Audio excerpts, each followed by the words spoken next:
What the devil tried to stop you with is the weapon you're going to wield in his face to take the next level. Amen? Amen.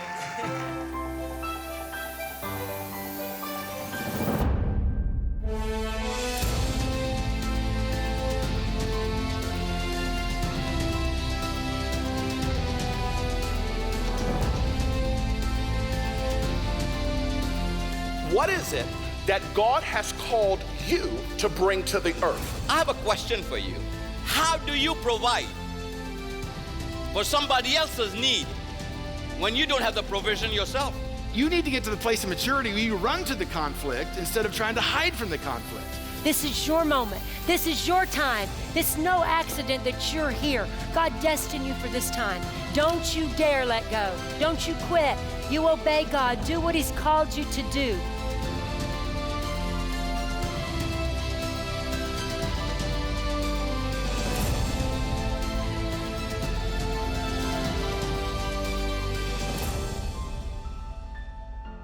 My little granddaughter, Journey, she's the first of 6 grandchildren, and the 7th one is on the way.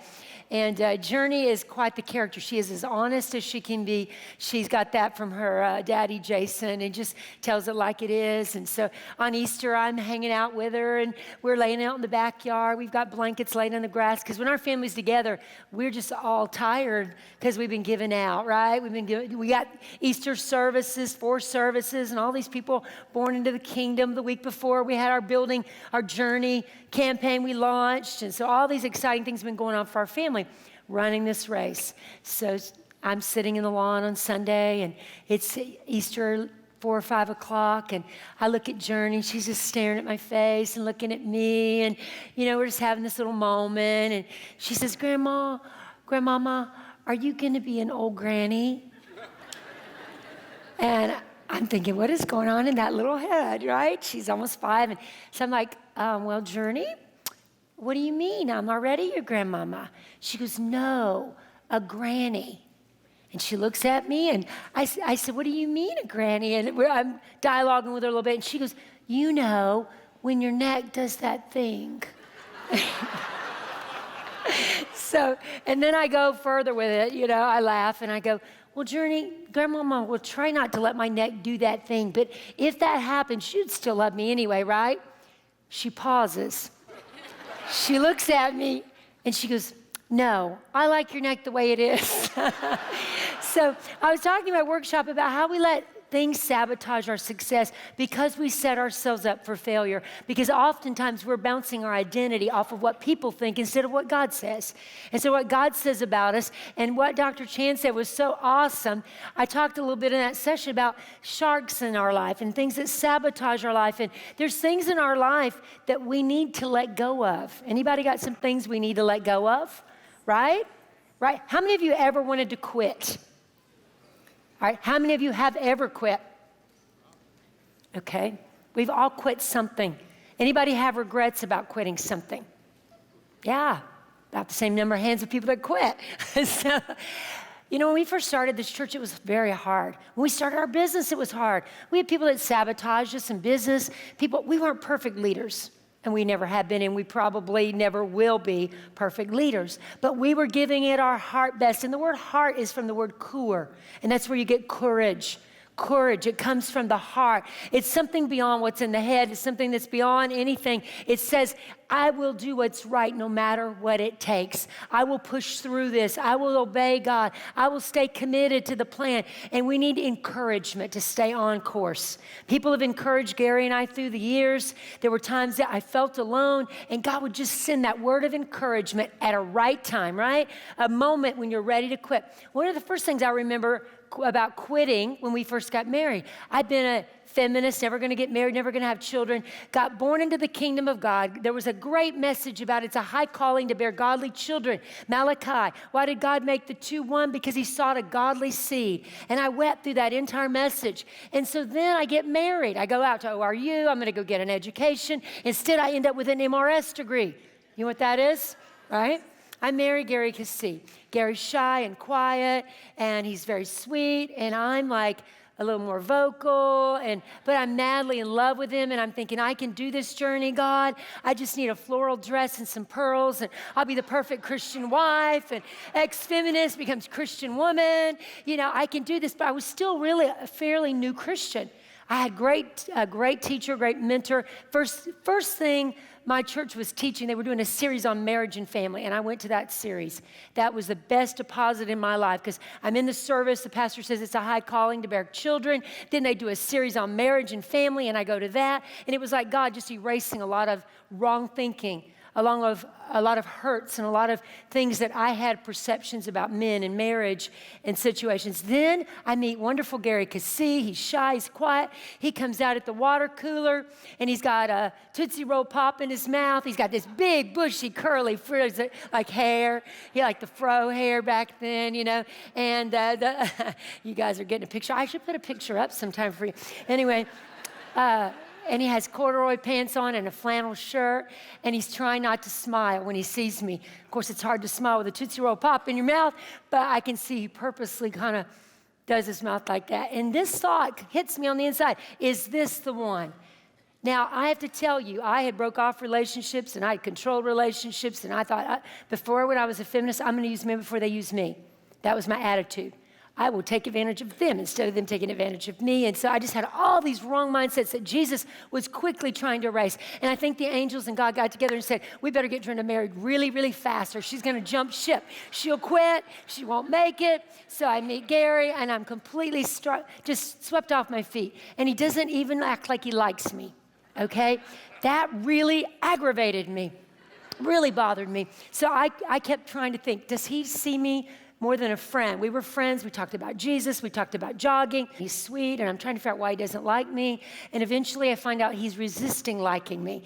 And so, but he does like me. He goes home at Christmas time and tells his mother, I met this really fickle girl I would never marry. And then he asked me to marry him. And then he brings me to his mom to meet her. And so she's thinking, what in the world? And so I had things all stacked against me before we even said I do. So we went to marriage, got married, 4 or 5 months into the marriage. I'm struggling. Anybody started on what God told you to do? I mean, I knew in my heart, God spoke to him, that's my wife. And I knew in my heart, he was my husband. And I was waiting on him to ask me. Waiting. That first day, though, I saw him at the water cooler, and this thought came to me, is this the one? I rebuked that. I said, that is not God. There is no way. I don't even know this person. And I was just trying to run from any of that kind of stuff to begin with and just be with the Lord, right? Just be with the Lord. And it wasn't long. God spoke to Gary. He spoke to me. And I had this little thing. I told God, you tell Pastor Vic that this is my husband, because I don't trust me. I've made mistakes. I've been trained in this earth-cursed world system. I don't know what relationships are really supposed to look like. I don't want to make the wrong choices. I don't want to make the wrong decisions. So I took him to Pastor Vic, and Pastor Vic looked at him and said, talked to him, and he really liked him, I could tell. And Pastor Vic looks at me and he goes, Drenda, why do you think this is your husband? And I said, smartly, it's the only man I've ever wanted to submit myself to. And he started laughing, and he asked Gary some questions. And he looks at me and he goes, this is your husband.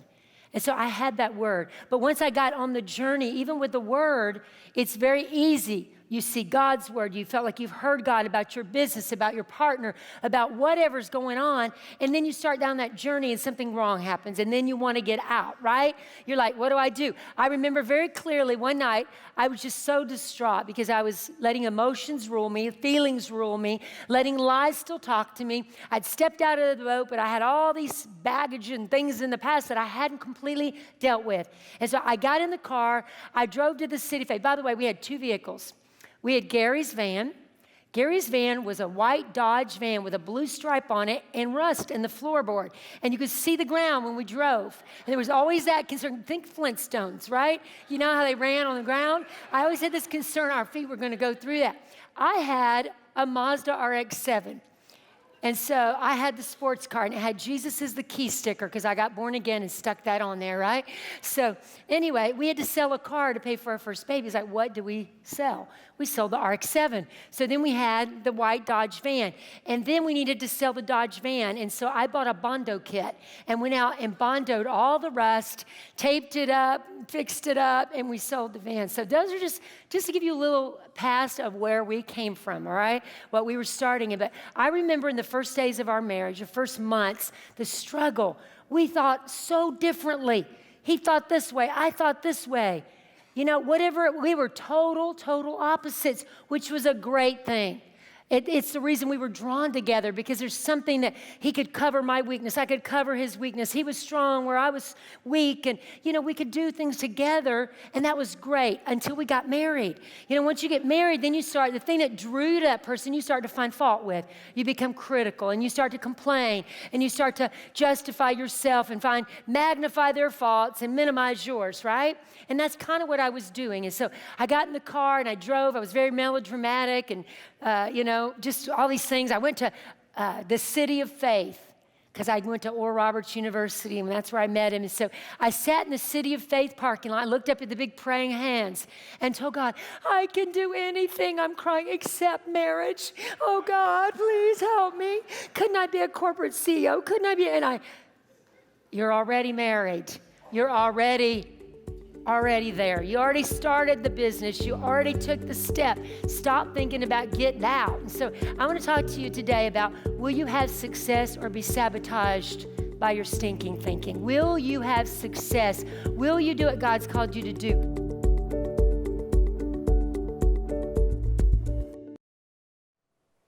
Do you want to end the war on sadness? Then click the button right there and subscribe.